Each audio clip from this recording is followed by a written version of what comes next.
That was my favorite shot. That's cool. This is what Game of Thrones could have been. I've never seen anyone take a knee like that. I've seen people dive in front of bullets, but never like stop and then.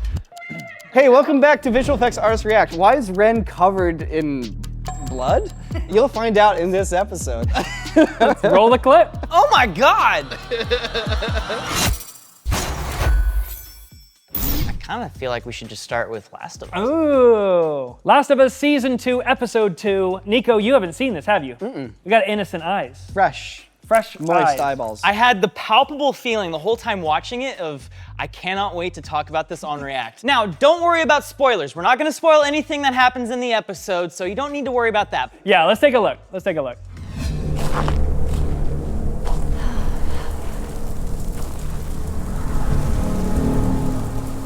Oh, right into the zombie mush. But luckily they're all dead. Yeah, luckily they're all frozen. They're all just freaking frozen, crispy treats.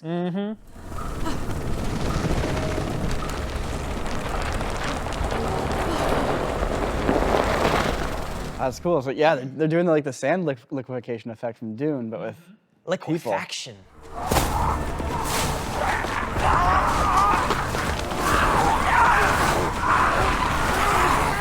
Look at this. This is one shot.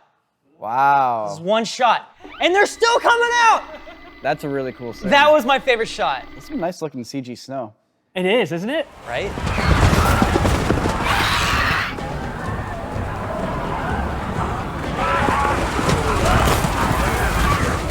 The thing that like struck me about that effect shot is that just like when you do procedural stuff, it's usually still kind of like mushy in terms of like the details of what's happening. Like you do crowd sims, like usually you can find like people kind of clipping through each other. In this case, when people are like crawling out, they're like crawling around the other bodies and they're like all pushing them away out of the way correctly. There's no like models clipping through each other, and It's super interesting, yeah, right? it's very intricate. So looking at this right here, I'm struck by how realistic the actual zombie looks here, the clicker. And so it probably is real. It looks like real hair, it looks like it's in snow, but the snow that's starting to move there, I'm pretty sure the snow directly in front of it, between it and the camera, is CG and it's added in. There's probably a hole there and they're probably rotating it and they're filling in the hole with CG snow. It does look good, but CG snow has one kind of shortcoming, and that it kind of still looks like wet sand a little bit. Yeah. And that like the snow chunks kind of turn into like Voronoi chunks, where they're like a little bit rounded, not quite rough and jagged enough like real snow. You don't quite get like the little like powdery puffs that break off and then break some more and then break some more and then break eventually down into powder. Yeah. Here it's kind of chunk mode or sand mode. Well, as a Californian, some of those words made sense. I actually think this entire shot is fully CG. From the tippy top to the tippy bottom. I think that's probably the easiest route to take. But yeah, there's so many different elements because that guy on the right feels puppeted. He feels 2D manipulated. There's a little bit of that sort of like warpy motion going on. They had that animation feeling. They kind of snap up to running as they get to the edge a little bit too. Yeah, those are definitely the members of the crowd sim. Because in a crowd sim, you have different animations that need to basically transition into one another. Now, naturally, when you're moving all your muscles, all the complexity, you can blend very nicely to maintain your sense of balance and whatnot. But when you're blending between two set animations, sometimes it's just a linear blend between the two that feels off. I don't know, guys. Even if the shot could be 100% CG, maybe it's just because they still have to render passes and composite them together. But some stuff looks really comped. Like that woman that comes out and grabs the guy's head, she doesn't have any shadow on the snow. Yes. And the thing is, like, she has hair that looks really good, but then the movement of her body looks CGI. So I almost wonder if it's like they're doing a takeover where it's like an actual actor coming out and like, you know, she has her head and her hands and stuff, and then like her body, like they're sticking her head on a CG body at some point. It's such a cool combination of techniques that it just leaves me perplexed because there are trace hints of things done, like the little puppeting things and just the detail in general, but it's the interaction with those other bodies, the floppiness of those bodies, and how they roll over into the simulation and kind of disappear into the crowd. Clearly a lot of compositing is going on with multiple layers and approaches, but it is hard to find the stitch points.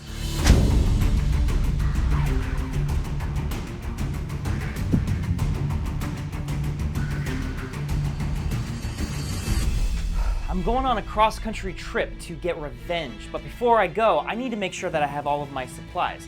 I've got my weapons, I've got my water, and of course, I've got my Vessi shoes. Although come to think about it, I am gonna need to be traveling pretty light, so I should probably just stick with the Vessies. I mean, in terms of traveling light, these things are pretty much best case scenario because they're not gonna be weighing me down while I'm trying to run from the zombies. Oh, I'd like to see a zombie catch me in these bad boys. Not gonna happen. Get out of here, knife. Because this is a cross-country trip, I don't know how long this might take. I might not get there till winter, but fortunately the Diamond-Tex material on these shoes make them really good for any environment, so it'll keep my feet really warm in the winter, plus it'll also keep them really cool in the summer. These are the weekend sneakers, but they're good for year-round. Also, my favorite feature is that these shoes slip on and off really easily, so when you're camping in the woods and you hear raiders coming, you can easily just slip these back on and run away. They come in a bunch of different styles and colors, so you'll easily be the most stylish person in the apocalypse. But I think the handiest feature of these shoes is that they are 100% waterproof. Here, check this out. Look at that. Dude, seriously, they're like actually bone dry right now. Oh wait, that was the last of my water though. That's okay, I still look super stylish in these. Oh, by the way, I don't think I actually even told you what my revenge mission even is. I have to get back at Nick because he stole my lunch. What? Oh, he's right there? Okay, all you gotta do is go to vessi.com/quartercrew and you can get 15% off your first pair. Hey Nick, let's talk. What? Hey, dude, put that away! Put that away! All right, hit me with another scene. Okay, let's skip forward.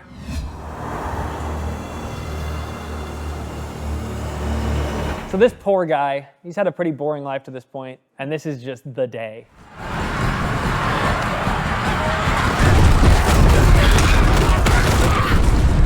That's cool.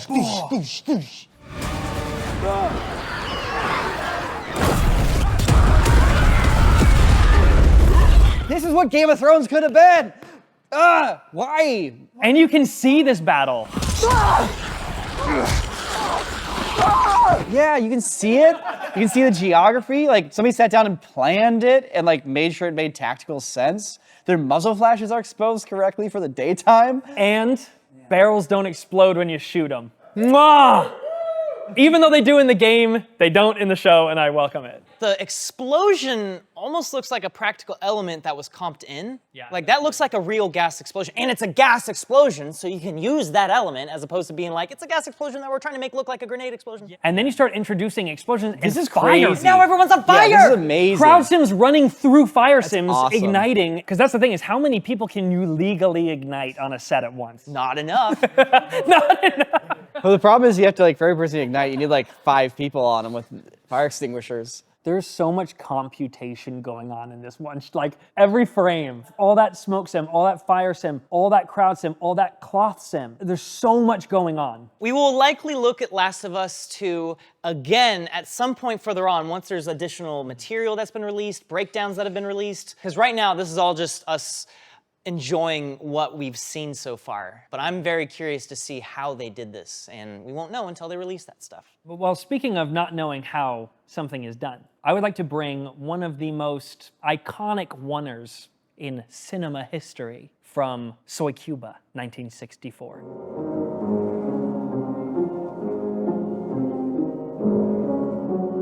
This is a high tension oner.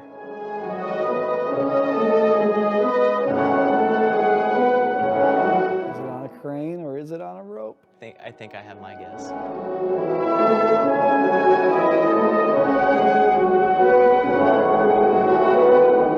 The shot is still going. Bro.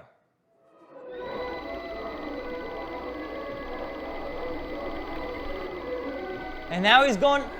Now he's going through the building.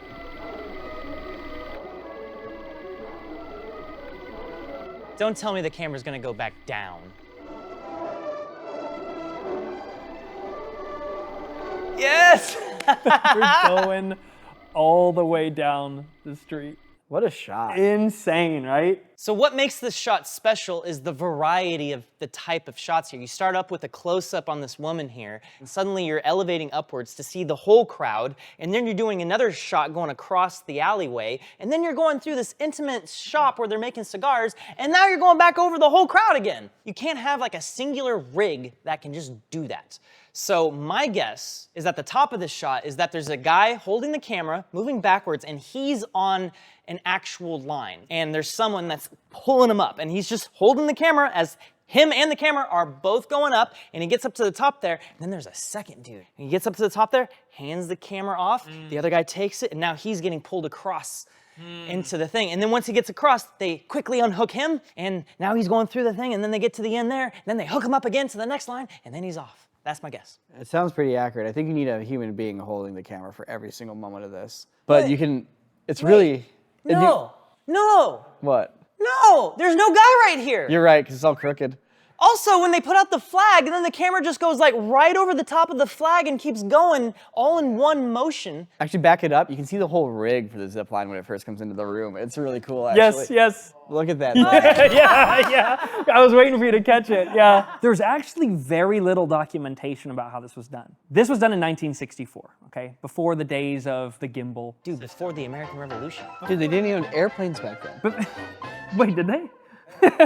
Before the days of the gimbal and before even the days of the Steadicam. So what they did in order to try and limit the amount of shaking, I suppose, that's going on, is to attach the camera directly to the camera operator's vest. On the back of his vest, he's got a couple loops in which you will attach him to a pulley system, so you're spot on. Okay. He starts handheld, walks backwards, holding onto this camera. They attach him in and start literally hoisting him up the side of the building. Okay, so I was right about that. But what I found was an interview from the camera operator, Alexander Kalzadi. And what he said they had was 2 cable pulley systems and 1 sled on 8 wheels. On the sled, they had a magnetic plate and they had a magnet on the bottom of the camera so it would attach and safely stay on top. Oh, this is the Talk car to with me. the wheels and the fork underneath right here. Then everything else is them strapped up with wires. Okay, so he's already attached to the pulley system, starting handheld, And then here... moves back against the wall, is pulled up. And now they're pulling him sideways. Now they're pulling him sideways. Yeah, because you can have his up and down pulley on another thing that can go this way, basically a gantry, right? So he gets pulled up, and then they pull the whole system to the side. And then... Which is maybe that moment where it feels like something's happening. Yep. Detaching him, he's going freestyle handheld through the room and then attaching it to that sled. I bet you he doesn't detach at all. I bet you they just let the slack out of the rope here as he walks forwards again. Oh. And then takes the camera off his rig and clips it onto the other rig. Yeah. I mean, if it's just a carabiner, It's 1964. they have carabiners back then. Before carabiners. This is before metal was discovered. Dude, this is before the Iron Age, dude. They only had wooden cameras and burned images onto leaves. Isn't that cool though? Like what an awesome oneer. I want to show you guys Waking Life. It's a very unique movie. It's very high effort because they, you know what? I'll just let it speak for itself. Hit me with a clip from Waking Life.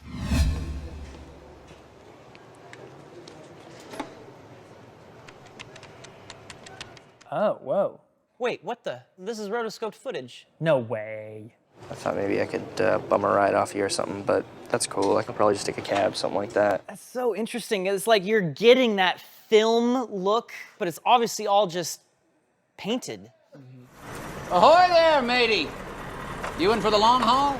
Dude, This is so look at the dude's weird. eyes! There's like a weird disjointedness between the background and the foreground, and This feels straight off Adult Swim. It kind of feels like Who Framed Roger Rabbit, but they painted the rest as well. They're just like, yeah, we'll just do the whole thing. For all intents and purposes, this is an art film, an experimental film made by Richard Linklater. Linklater? Richard Linklater. I'll give you that link later. Nice. This was a proof of concept for a film that became A Scanner Darkly. It stars Keanu Reeves, Robert Downey Jr., Woody Harrelson, and let's take a look at A Scanner Darkly. Clearly.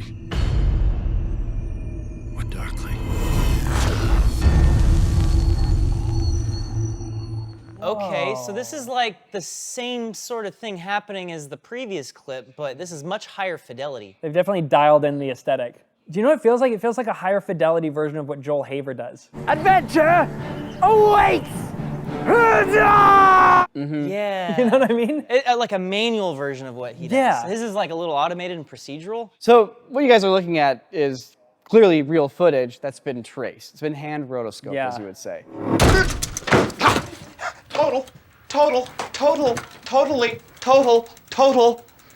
providence. So he comes in, and the camera pulls back. They're like every shot is being rotoscoped, but at a certain point, they're no longer painting over the background. The camera moves and then it stops, and now the kitchen and the walls are on the same plane. He's the only thing being animated frame to frame. Everything else is no longer being animated. Yeah, you're basically looking at a ton of like After Effects work. I don't know if they use After Effects, but basically they're posterizing everything.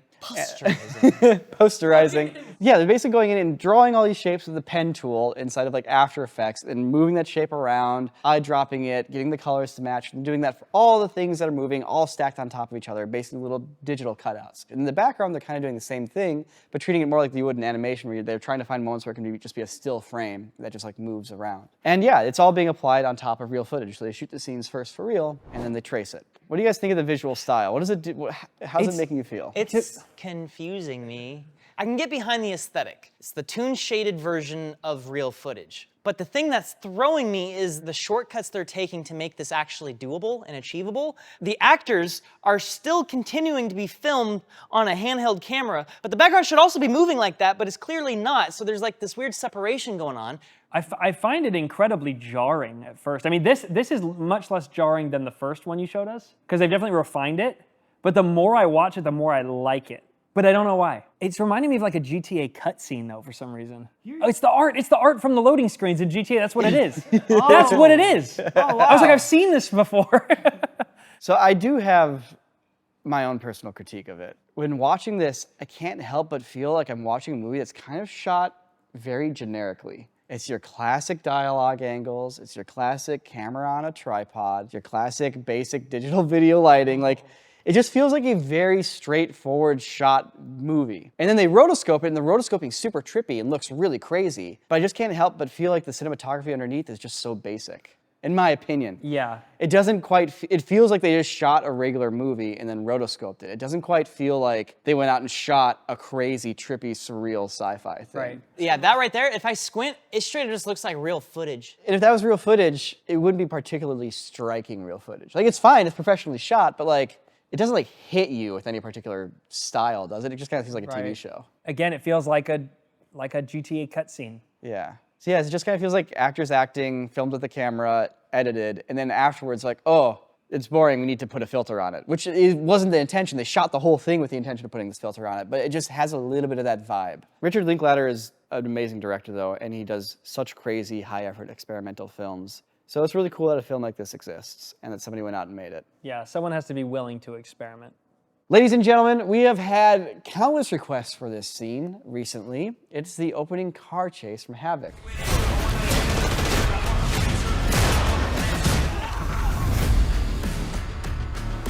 Are you guys familiar with Gareth Evans? Didn't he direct Havoc? He did direct Havoc. That's the only thing I know. He also directed The Raid and countless other Oh, awesome... Oh, we did The Raid? Yes. Oh, wow. He's a fantastic action director, and his movies kick major ass, as do the stunt teams that are in them. By the way, did you guys hear that stunts now have an Oscar category? Yay! Not yet. In 2027. So there's still a couple Dang, years. save all your good stunts. Don't do them. So anyways, stunts, action, let's take a look at Havoc. People are like, this is a crazy car chase. This has been sent to us numerous times, so we're actually taking a look at it. We're looking at Harry Potter.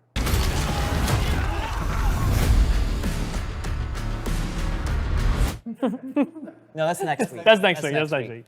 We promise.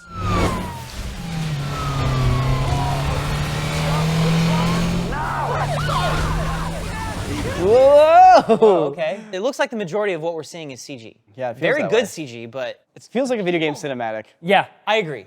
Yeah, that's a Like a great high-level call. cinematic, but Yeah, not in a bad way.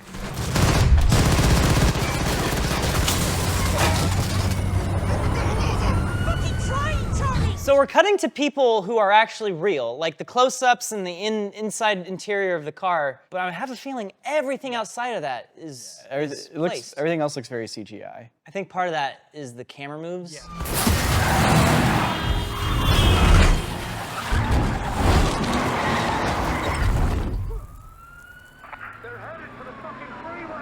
I can enjoy this in the same way that I can enjoy Secret Level, where I can really appreciate the animation of it and the aesthetic of it. It doesn't ring fully as real life to me, but it's still visually very nice. The one thing that you do lose, unfortunately, is the sense of danger, right? Because once you lose that bridge to realism and you become aware of the CG nature, the stakes aren't as high. But, you know, from a visual perspective, it's still enjoyable to watch.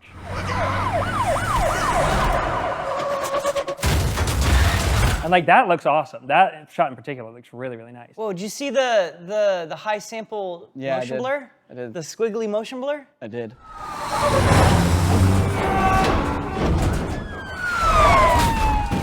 This right here. How we follow that car, how we are anchored to it, we're anticipating exactly where it's gonna go. You would never be able to capture that in the real world. Yeah. You wouldn't be able to know. It's the anticipation aspect. Yes. Yeah. Todd Anticipation. Nazeri has talked about that before, where it's like you wouldn't be able to react so perfectly to frame it up. So a lot of artists will actually purposely mess up the composition of the shot to replicate a real camera operator not being able to nail it. As the truck is coming around the corner, we're delaying moving because we know the person's going to swing out on the door and we follow them perfectly. We move back just in time for the car to kind of swing through and follow it perfectly, but we're adding additional like camera sway and stuff to give the feeling of this handheld chaos, but it's perfectly aimed handheld chaos. Also, But those vehicles are also moving too fast for regular vehicles. They are entering Yeah. animation land. Like, and I don't want Yeah. to keep saying cartoon land because that's leaving the wrong impression, but this is an animated shot. It's directed like an animated shot. It's animated like an animated shot. It's an animated shot. So like, yeah, if you're going to enter animation world and you're going to have animated cop cars, animated semi-trucks, the result of your story is semi-truck drives fast and cop car drives fast behind it. And that's kind of the extent of the scene, slash, you know, cop car spins out and turns sharply. Like, why is it animated? Why are we in the world of animation? How is that elevating it and making it better? Outside from just simply being able to execute it, of course. It's very pretty. It's technically amazing. The detail, the rendering quality. I mean, even the animation is really good. The effects, the particles, like, it's all top notch. But just from a cinema language world, it's not quite working for me. So Havoc also has a lot of gunfights. And as you know, we like taking a look at our gunfights on this show because gun effects are one of our fortes. Once again, gentlemen, you tell me what you think.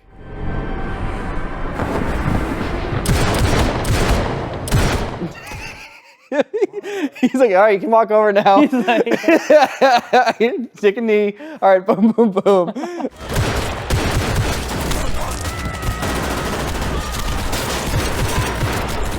the blood is The blood is a little cartoon world. it's rendered blood. Those aren't blood elements. Those are like CG blood hits. yeah. You know, CG muzzle flashes are actually not that bad. I thought the muzzle flashes themselves were actually fine. Yeah, like I they had have, zero problem with the muzzle they have flashes. sparks and flame. They look pretty good. They're the right size, all that kind of stuff. The bullet hits are feeling a little like Action Essentials comped on with After Effects kind of vibes. Like they're beyond that, but it still feels very CGI. I mean, they handled this a heck of a lot better than Borderlands, the movie. I mean, that's a low bar, dude. Just saying, man. That's a low We bar. got blood and we got sparks. Is it the color? Is it the animation? For me, it's the saturation of the blood. And I think it also just kind of sits a little on top of the comp. There's one element that, like, if I were to do a CGI bullet hit, this is like the thing that I would add to take it over the top. And it's when you have a squib going off, your shirt does this. And so that guy, when all those blood elements are going off, there's none of this happening. It's just a hole appears and blood splatter, but his clothes just stay on. And you have to, whether it's through liquefy or an element that you're adding or whatever it is, you need to have this go boo and Yeah. have like that impact. That's kind of a hard thing to do, though. You're is really hard to do. you're definitely starting Unless you off on use the back squibs. foot. Exactly. If they didn't use squibs on set, you're already starting off on the back foot. Yeah. You got to do cloth simulation for those hits. Like that's just I'm not gonna do that. I mean, you could do a little bit of it with liquefy and warping. Because it does only pop for like a few frames. The run up really was bad though. I don't need that wide to see him like It was so slow. walking over. Hold on, wait. Yeah, they're taking the knee. They take right a there. knee. I've never seen anyone take a knee like that. I've seen people dive in front of bullets, but never like stop and then. I also can't help but think, like, when you get that big of like an entry blast for the bullet, I gotta see the exit wounds. Like, if you're giving me that big of a splatter, you gotta show me a bigger splatter coming out the other side. But he just absorbs all the bullets. Buff like that. Yeah. I will say, if you want to do blood, CGI blood, I think you need to go way more powderized and like dark red. Actually, there's two examples of perfect squibs. The first example is from the second Matrix when they do the upside down gunfight. One guy's like in the middle and they just shoot him and just slow motion like it was like the perfect squibs. Oh yeah. Those little bursts. That's a perfect squib. Yep. In my opinion. That's all you need. Exactly what you need. You have the velocity and that powderized smoke. And the other perfect squibs are in the Eric Andre show. Am I right, ladies?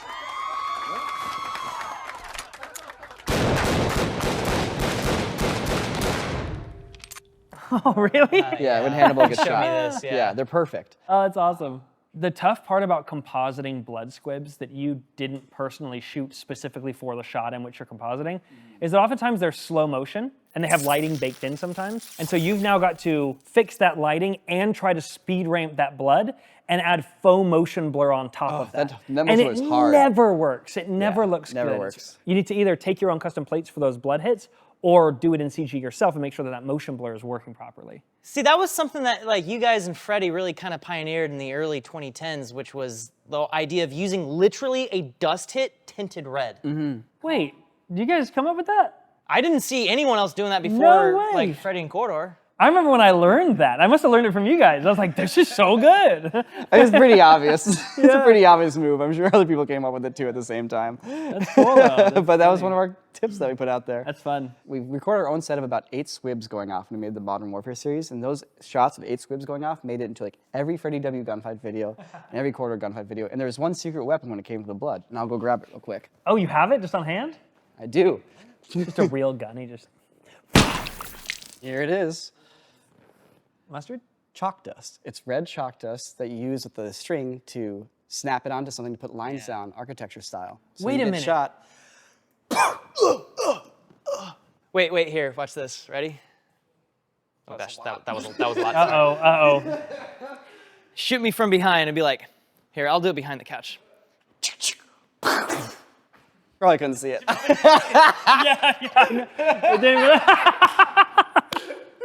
Did you inhale? What did I do?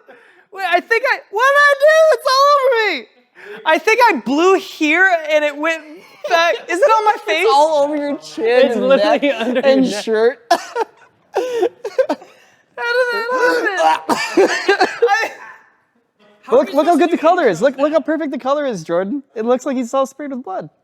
It works. That did not go the way I thought it would. Cause like you did a nice little like smoke poof there. That was like a nice blood hit, and I was like, If you like this show and you want the episodes to be longer, and you also want to support us as artists and independent creators, and you also want to watch everything ad-free, and you also want a cool app and TV watching experience, and you also want 15% off merch, and you also want live hangouts and podcasts, go to quarterdigital.com and sign up. And vlogs. Forgot the vlog. Look, it's a lot. You did name a lot of things, yeah. Yeah. and the vlogs. Okay, well, I guess I should clean this off. Thanks for watching, everyone. See you next week. Subscribe. Subscribe. Why did I do this?